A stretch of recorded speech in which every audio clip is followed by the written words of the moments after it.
Halo teman-teman, nama saya Abdullah Nawaf.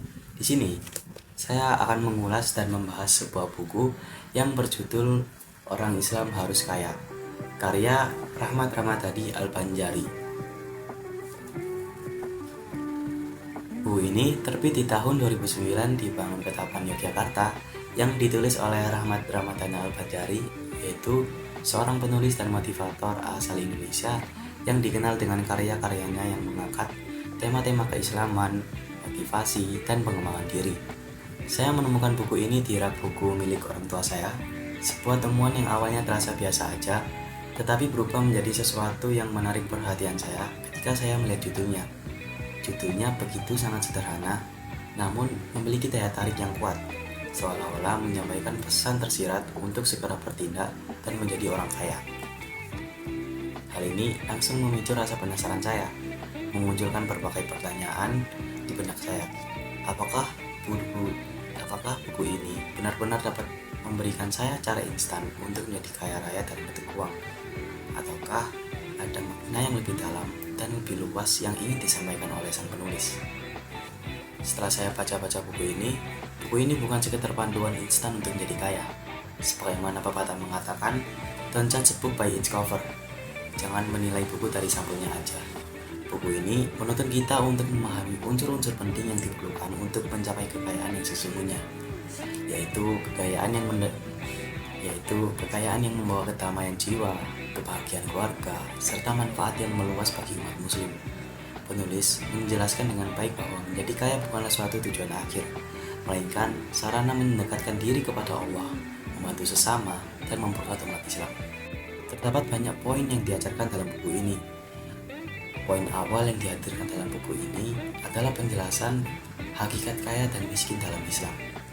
Yang pertama, ada hakikat kekayaan dalam Islam.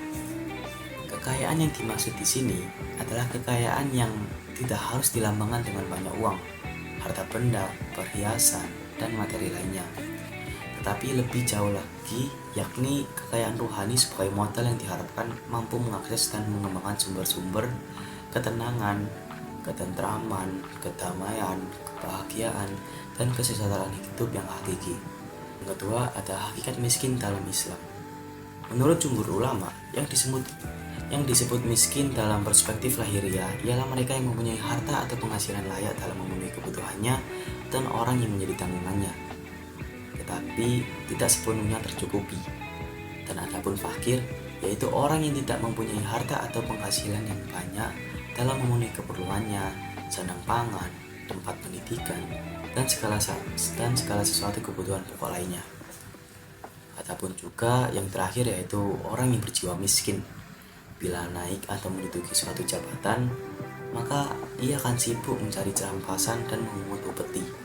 Akibatnya, tugas dan tanggung jawab utamanya yang wajib ia kerjakan menjadi terbengkalai, serta ia menjadi kehilangan etos kerja dan kinerja yang berwawasan rahmatul lil alamin. Miskin jiwa, meskipun kaya harta, dia akan merusak dan berdampak buruk bagi orang lain. Adapun poin-poin yang menjelaskan unsur-unsur dalam meraih rezeki. Yang pertama, ada takwa sebagai modal utama. Takwa berarti menahan diri dari segala dosa, yakni meninggalkan larangan dan meninggalkan sebagian perkara yang mubah. Jiwa, hati, akal pikiran, dan indriawi yang bertakwa adalah modal rohani kita untuk dapat menghadirkan rezeki yang penuh berkah. Jadi, kemampuan seseorang hamba untuk membuka pintu rezekinya yang syarat berkah adalah tergantung pada kualitas ketakwaannya kepada Allah. Namun, kita mungkin sering menemukan seseorang yang telah bertakwa namun mengalami kekurangan lebih banyak dibandingkan orang yang sering melakukan maksiat. Namun sesungguhnya itu adalah istiraj, yaitu sebuah bentuk pemberian dari Allah kepada orang yang terjerumus dalam dosa, di mana Allah memberikan kenikmatan dunia untuk sementara waktu sebagai ujian. Sementara orang yang bertakwa sesungguhnya diuji dengan kesulitan agar ia semakin dekat dengan Allah. Oleh karena itu teman-teman, kita harus berhati-hati, karena belum tentu kenikmatan yang kita peroleh adalah nikmat yang berkah. Nikmat yang sejati adalah nikmat yang membawa kita lebih dekat kepada Allah dan mendatangkan kebaikan, bukan sekedar kesenangan sementara yang bisa menyerumuskan kita pada kehancuran. Kedua, ada tawakal bersama Allah. Tawakal adalah suatu sikap menyerahkan segala permasalahan kepada Allah SWT agar apa yang kita telah ikhtiarkan diberikan restu oleh Allah dan keridhaannya dengan mengabulkan permohonan, memberikan jawaban atas pernyataan yang dikemukakan kehadiratnya, serta mendatangkan kemanfaatan, kesejahteraan, dan keselamatan. Dalam tawakal diperlukan satu keyakinan bahwa pada hakikatnya segala kekuatan, kebutuhan, dan keperluan berasal dari Allah SWT. Adapun orang yang hatinya lemah, maka ia akan selalu dihantui berbagai macam perasaan antara tawakal, keraguan, dan keyakinan. Orang seperti ini diibaratkan burung dalam sangkar yang hanya bisa memandang kerik-kerik pemiliknya, sementara ia tidak bisa membuka pintunya walaupun keinginannya untuk keluar dari sangkar itu sangat besar. Dan banyak orang beranggapan jika kita bertawakal, kita tidak perlu untuk berikhtiar dan usaha. Sungguh, ungkapan tersebut hanya keluar dari orang yang tak berilmu. Tawakal itu bukan berarti mengabaikan usaha fisik dan meninggalkan pekerjaan. Justru orang muslim dianjurkan untuk berusaha dan bekerja secara maksimal dalam mencari penghasilan yang halal dan baik serta berkah.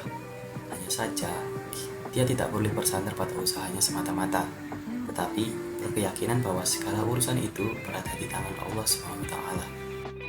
Masih banyak poin-poin yang disampaikan dalam buku ini, tetapi saya rasa itu saja yang bisa saya sampaikan untuk saat ini. Mungkin next time kita bahas lagi. Namun, ini dari buku Orang Islam Harus Kaya, memberikan banyak pelajaran berharga tentang pentingnya memiliki pola pikir yang benar dalam mencari rezeki, mengolah kekayaan dengan bijaksana, serta menggunakan harta untuk kebermanfaatan yang lebih luas.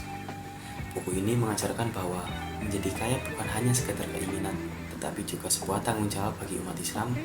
Dengan kekayaan yang dimiliki, seorang muslim dapat membantu lebih banyak orang, mendukung kegiatan sosial, membangun ekonomi umat, dan berkontribusi dalam dakwah Islam. Tetapi ingat, kaya bukanlah sebuah tujuan akhir, melainkan sarana untuk mencapai keberkahan hidup dan kebahagiaan dunia dan akhirat. Saya Gulam Nawaf. Maaf bila banyak salah kata atau perkataan yang menyinggung. Saya akhiri. Wassalamualaikum warahmatullahi wabarakatuh. See you.